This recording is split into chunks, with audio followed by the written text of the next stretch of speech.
Hi friends. So in our previous class we discussed about phase equilibrium, we talked about Gibbs phase rule, we talked about Beckham's rules, and I also gave you a brief idea about how binary VLE would look like. And as we can see, binary VLE diagram, when we plot it on a PTX diagram, PTX plane with PTX space, rather it will be a three-dimensional plot.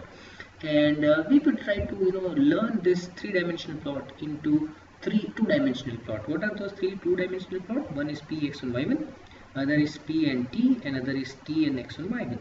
So I think I gave you some assignment to work upon. You have to find out the vapor and liquid distribution for constant pressure as I increase the temperature.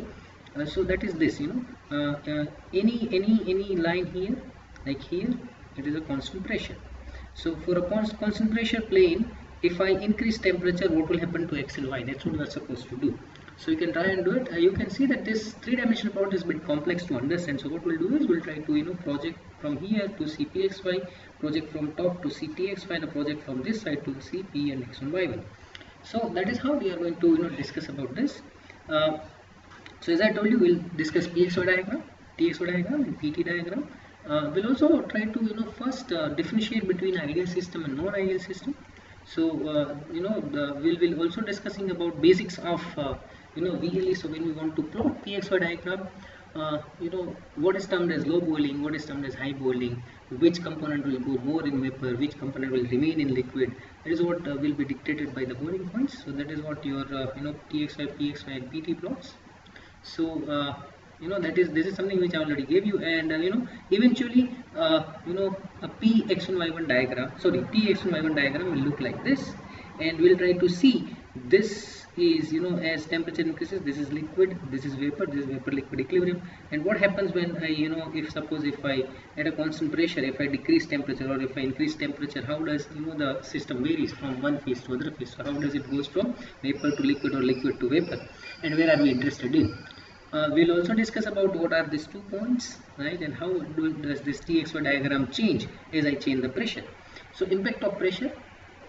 So this is something which we are going to discuss, as this is something which you are supposed to do, that as pressure as temperature increases, it moves from subcooled liquid to superheated vapor, and in between what are the x and y. So you can say that for 1 and 2 it will be only liquid, but at 3rd there will be some vapor, at 4th there will be more vapor, and 5 it will be more vapor and less liquid, and then 6 there is no liquid.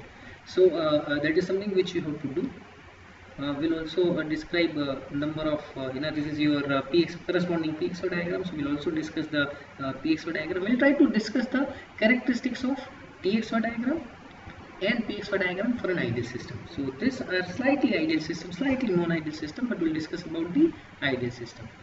And we'll, as I discussed, we will also as I already told you, we'll discuss the effect of pressure on TXY diagram and effect of temperature on PXY diagram.